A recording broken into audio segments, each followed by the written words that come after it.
Selamat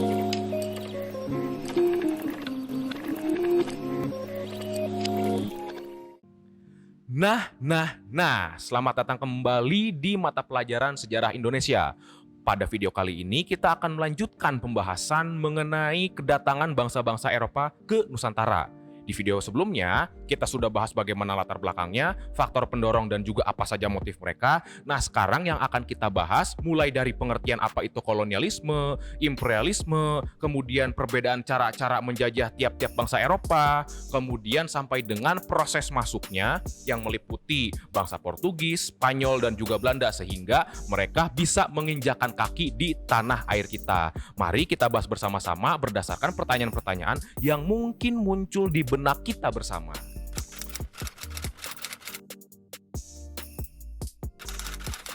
Menurut Kamus Besar Bahasa Indonesia, kolonialisme itu adalah sebuah paham yang menganggap bahwa sebuah negara yang berkuasa menguasai negara atau wilayah lain dengan maksud untuk memperluas wilayah negara atau kerajaannya. Apalagi kalau kita garis bawahi asal katanya, yaitu koloni. Berarti wilayah yang diperluas ini dengan mencaplok wilayah negara lain juga dijadikan sebagai tempat tinggal barunya dengan menerapkan hukum-hukum atau nilai-nilai dari negara asalnya tanpa begitu memperdulikan hukum, adat, atau budaya yang berlaku di wilayah yang baru saja dikuasainya. Itu kolonialisme. Dan kemudian, kalau imperialisme, sama ya sumbernya dari KBBI, imperialisme itu adalah sebuah sistem politik yang bertujuan untuk menjajah negara lain. Makanya arti kata kolonialisme dan juga imperialisme adalah dua pengertian yang saling melengkapi satu sama lain. Karena pada abad-abad penjajahan ketika bangsa-bangsa Eropa menjajah benua Afrika, menjajah wilayah-wilayah di Amerika, kemudian juga termasuk di Asia, khususnya di Nusantara, mereka mempraktikkan kedua-duanya. Kolonialisme iya, mereka menjadikan wilayah-wilayah di Asia, di Nusantara juga sebagai tempat bermukim mereka dengan menggunakan hukum-hukum Eropa. Kemudian mereka juga melakukan praktik imperialisme. Sistem ekonomi kita dikeruk, secara politik mereka yang berkuasa, kemudian bangsa kita dieksploitasi. Makanya apabila kolonialisme dan imperialisme kita sederhanakan, karena ini kan saling melengkapi, makanya lebih populer disebut sebagai penjajahan. Itu ya.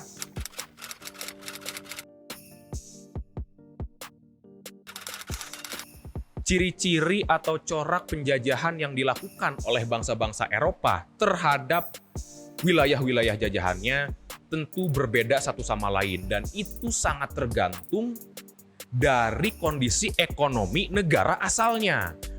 Ambil contoh, yang pertama Portugis dan Spanyol. Karena dibandingkan negara-negara Eropa yang lainnya nih, wilayah semenanjung Iberia di mana dua negara itu berada sangat miskin, tanah pertaniannya cukup jelek ya, tidak seproduktif wilayah-wilayah Eropa yang lainnya. Maka dari itu ketika mereka menemukan sebuah wilayah jajahan dan mereka kuasai, wilayah jajahannya itu sebisa mungkin dijadikan seolah-olah Portugis atau Spanyol yang kedua, agar wilayah jajahannya sangat ketergantungan dengan negara penjajahnya. Masyarakatnya, kebudayaannya dibuat seolah-olah sama, kemudian agama yang dianutnya juga sama, bahkan juga dalam tanda petik ya melakukan asimilasi di mana penduduk perempuan di wilayahnya dinikahi oleh laki-laki dari Portugal misalnya. Makanya jangan heran nih, wilayah Amerika Latin misalkan, atau saudara-saudara kita di Timor, kemudian Filipina yang pernah dijajah antara Portugis atau Spanyol, kesan Latinnya itu cukup kuat, mulai dari nama-nama orangnya misalkan. Itu yang pertama. Kemudian kalau Belanda itu beda lagi. Belanda bukan termasuk negara yang kaya di Eropanya, tapi sebut saja perdagangannya lebih maju daripada Portugis dan juga Spanyol. Makanya secara ekonomi mereka lebih baik. Dan ketika mereka menjajah wilayah-wilayah yang mereka kuasai, mereka tidak perlu tuh memberikan budaya yang mereka gunakan, atau misalkan mengajarkan agama yang mereka anut, kemudian tidak perlu memberikan pendidikan yang layak bagi tanah jajahannya. Maka mereka hanya cukup caplok dan eksploitasi sumber daya manusia dan juga ekonominya saja. Itu kalau Belanda misalkan. Makanya kan sampai hari ini kita heran, kalau negara-negara lain seperti Spanyol, Portugis, Inggris, bekas jajahannya ada kecenderungan menggunakan bahasa yang dulu menjajahnya. Misalkan di Malaysia, cukup relatif banyak serapan-serapan dari bahasa Inggris misalkan atau dalam kesehariannya. Kemudian di Filipina misalkan bahkan nama-nama orangnya saja itu nama-nama yang berbau Portugis Spanyol. Nah, kalau kita walaupun pernah dijajah bangsa Belanda, tetapi kita hampir nggak ada yang bisa bahasa Belanda berdasarkan karena keturunan atau diwariskan. Itu paling kursus atau memang kuliah di sastra Belanda misalnya. Terus kita lebih populer mempelajari bahasa Inggris. Nah, itu karena Belanda hanya cukup menguasai ekonomi wilayah jajahannya saja. Kemudian yang terakhir yaitu Inggris. Nah, ini juga sama, beda sendiri karena dibandingkan negara-negara Eropa lainnya, ekonomi Inggris itu relatif lebih maju dan modern, terutama karena Inggris termasuk yang paling pertama maju industrinya. Maka dari itu corak penjajahannya kalau kita pinjam konsep mata pelajaran biologi, dalam tanda petik ya, bersifat simbiosis mutualisme walaupun bukan dalam arti saling menguntungkan yang sebenarnya. Kenapa bisa begitu? Karena dengan corak ekonomi yang industrialis, Inggris nggak cukup nih kalau tempat jajahannya hanya dijadikan sebagai sumber daya alam yang dikeruk untuk bahan industri. Tapi mau tidak mau, wilayah jajahannya juga harus bisa dijadikan sebagai pasar untuk menjual barang-barang industri dari Inggris agar ekonomi yang sudah berlaku di Inggris itu muter. Makanya agar rakyat jajahannya mampu untuk membeli barang-barang industri Inggris, makanya dibuat relatif sedikit lebih makmur nih.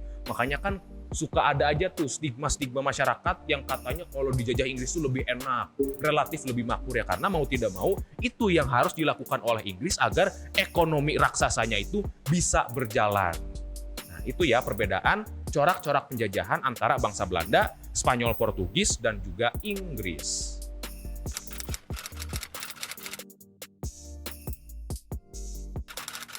Kedatangan bangsa Portugis ke Nusantara tidak bisa dilepaskan dari ekspedisi-ekspedisi penjelajahan yang disponsori sekaligus didanai maksudnya oleh kerajaan Portugal pada abad ke-15.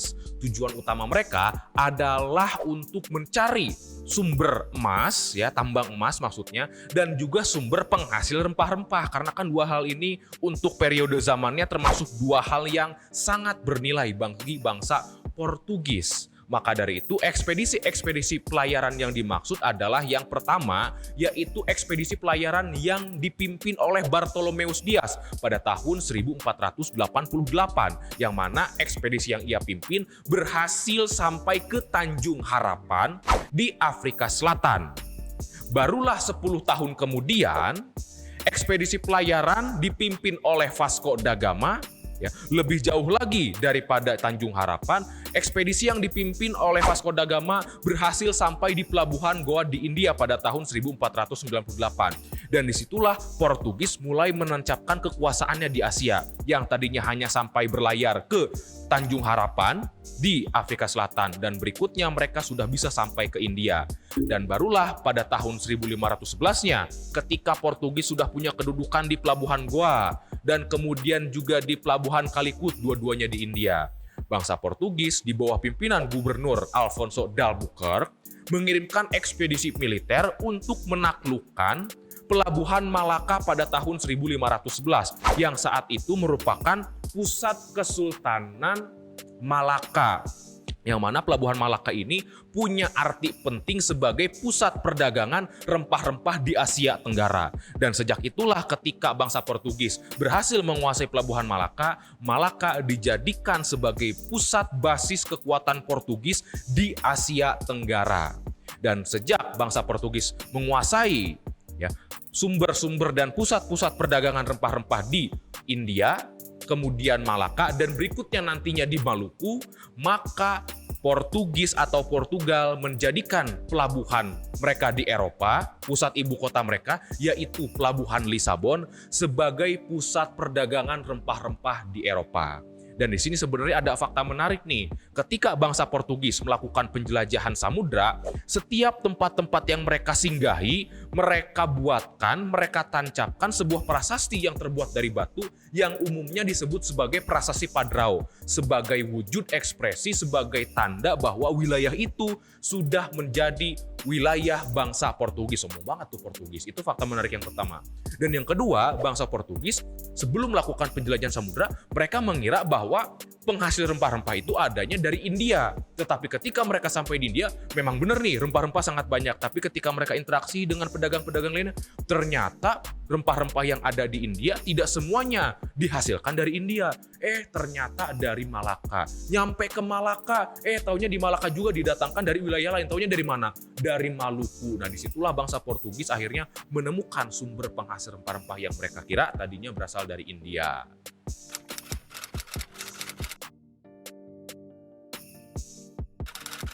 Kalau kedatangan bangsa Spanyol ke Nusantara, sama ya, tidak lepas dari ekspedisi-ekspedisi penjelajahan samudera yang disponsori oleh kerajaan Spanyol, kalau tadi oleh kerajaan Portugis. Nah, ekspedisi yang berhubungan dengan kedatangan bangsa Spanyol yaitu ekspedisi pelayaran yang dipimpin oleh seorang pelaut yang bernama Ferdinand Magellan. Ia melakukan ekspedisi penjelajahan antara tahun 1521 sampai dengan tahun 1522, yang mana rute yang mereka gunakan saat itu berbeda dengan Portugis.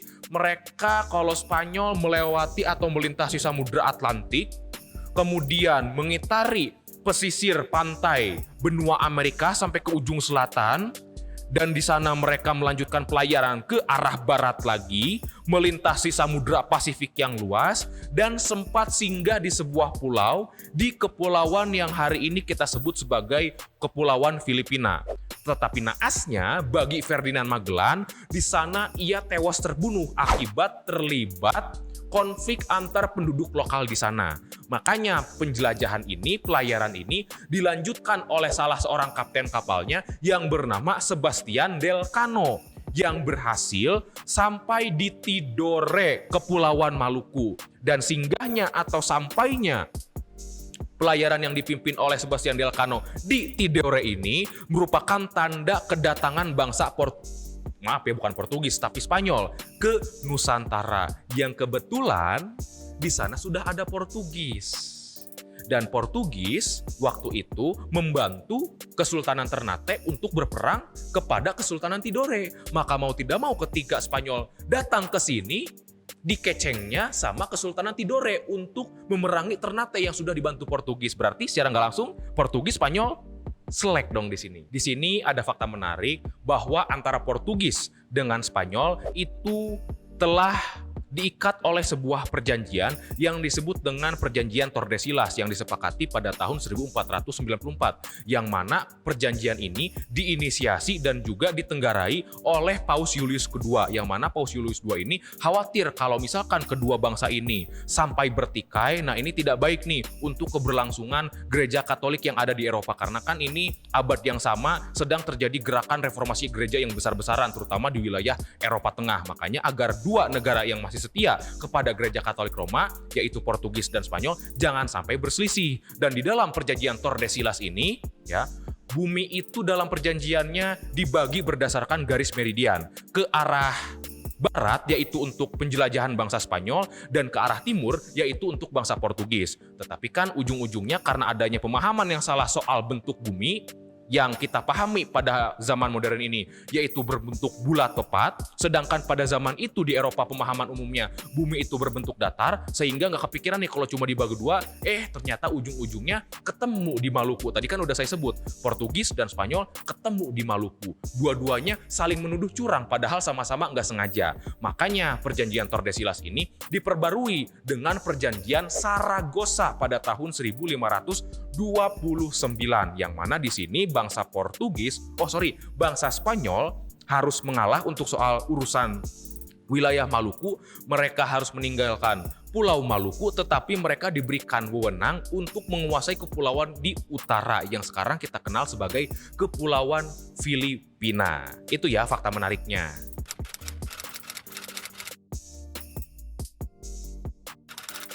Terakhir, yaitu kedatangan bangsa Belanda ke Nusantara sebagai bangsa Eropa yang paling lama menjajah wilayah di Nusantara di samping bangsa-bangsa Eropa yang lainnya. Yang mana latar belakang kedatangan bangsa Belanda ini tidak bisa dilepaskan dari konteks peristiwa besar yang ada di Eropa sana, yaitu Perang 80 tahun sebutannya antara Belanda dengan Spanyol. Di sini Belanda atau provinsi-provinsi yang ada di Nederland itu berusaha memerdekakan diri dari dinasti Habsburg yang berkuasa di Spanyol. Makanya nih, Spanyol untuk mematikan ekonomi Belanda biar menang perang nih Spanyolnya. Maka Portugis yang juga saat itu kebetulan sedang dikuasai Spanyol menutup pelabuhan Lisabon dari pedagang-pedagang Belanda. Makanya nih dari kondisi yang kayak begini, pelaut-pelaut Belanda, pedagang-pedagang Belanda akhirnya memilih untuk nekat mencari sendiri sumber rempah-rempah yang diperoleh oleh bangsa Portugis dengan melakukan penjelajahan samudra. Yang mana mereka secara rute tidak jauh berbeda dengan rute yang digunakan oleh bangsa Portugis. Dan ekspedisi pelayaran yang paling pertama berhasil sampai ke Nusantara adalah ekspedisi yang dipimpin oleh Cornelis de Houtman. Di mana ekspedisi yang ia pimpin itu berhasil sampai di Pelabuhan Banten pada tahun 1596. Tetapi di sini ekspedisi yang dipimpin oleh de Houtman, karena ketika ia sampai di Banten sudah diterima baik-baik oleh penguasa Banten, tapi berlaku sewenang-wenang, seenaknya, maka akhirnya awak kapal yang dipimpin oleh de Houtman beserta de Houtmannya sendiri ya, diusir dari Pelabuhan Banten. Tetapi sekalipun de Houtman diusir dari Pelabuhan Banten, setidaknya pelayaran yang ia lakukan membuka jalan baru bagi bangsa Belanda, bagi pelaut-pelaut Belanda berikutnya untuk berdatangan ke Nusantara. Dan titik perbedaan antara rute pelayaran yang digunakan oleh Portugis dengan Belanda yaitu kalau sudah sampai Tanjung Harapan, pelaut-pelaut Portugis pasti ke arah utara dengan menyusuri pantai-pantai timur Afrika. Nah, kalau Belanda mengambil garis lurus melewati Samudra Hindia yang luas langsung ke Pelabuhan Banten. Itu ya perbedaan antara rute pelayaran Portugis dengan Belanda, dengan pelopornya yaitu Cornelis de Houtman yang berhasil sampai di Pelabuhan Banten tahun 1596. Dan belajar dari pengalaman de Houtman yang berperilaku kasar dan juga sewenang-wenang, maka pelaut-pelaut Belanda berikutnya yang datang ke Nusantara, misalkan Jacob van Neck, kemudian Jacob van Heemskerk, itu lebih bersikap hati-hati dan ramah. Makanya mereka relatif lebih diterima gitu oleh penguasa-penguasa yang ada di Nusantara dibandingkan ketika pelayaran yang dipimpin oleh Cornelis de Houtman. Ada fakta menarik bahwa bangsa Belanda itu mengetahui keterangan-keterangan atau kondisi-kondisi yang ada di dunia timur, salah satunya Nusantara, itu dari seorang penjelajah yang bernama Jan Huygen van Linschoten, yang mana dia walaupun tidak memimpin ekspedisi tetapi karena pernah singgah dan tinggal di India, maka catatan-catatannya dijadikan bahan pengetahuan dasar orang-orang Belanda untuk mengetahui bagaimana nih kondisi orang-orang yang ada di India, orang-orang yang ada di Nusantara, sekalipun tidak lengkap 100%, tapi kan itu seenggaknya bisa jadi gambaran orang-orang yang ada di Belanda sana. Kemudian bangsa Belanda juga tadi sudah saya sebut, rute pelayarannya juga mirip-mirip tapi juga beda dengan bangsa Spanyol. Bedanya terletak di Tanjung Harapan, orang-orang Belanda langsung ngambil garis lurus menuju Pelabuhan Banten melintasi Samudra Hindia yang luas. Dan kenapa bangsa Belanda rute pelayarannya mirip-mirip dengan bangsa Spanyol? Karena memang rute pelayaran itu mereka ambil dan mereka curi dari catatan-catatan navigasi dari peta-peta yang digunakan oleh bangsa Portugis. Nah, itulah kedatangan bangsa Belanda ke Nusantara yang berhasil sampai Banten pada tahun 1596. Itu saja yang bisa saya sampaikan mengenai kedatangan bangsa Eropa, terutama dalam hal proses bagaimana mereka bisa sampai ke tanah air kita. Terima kasih atas perhatian kalian. Kalau misalkan kalian suka dengan video-video yang saya buat, silahkan kalian subscribe channel ini agar saya tersupport untuk terus mengunggah video-video tentang pelajaran sejarah yang ada di sekolah. Syukur-syukur kalau ini sudah tuntas, saya juga bisa mengunggah video-video tentang sejarah yang lainnya, tidak hanya sejarah Indonesia yang diajarkan di kelas. Sampai jumpa semuanya, dadah!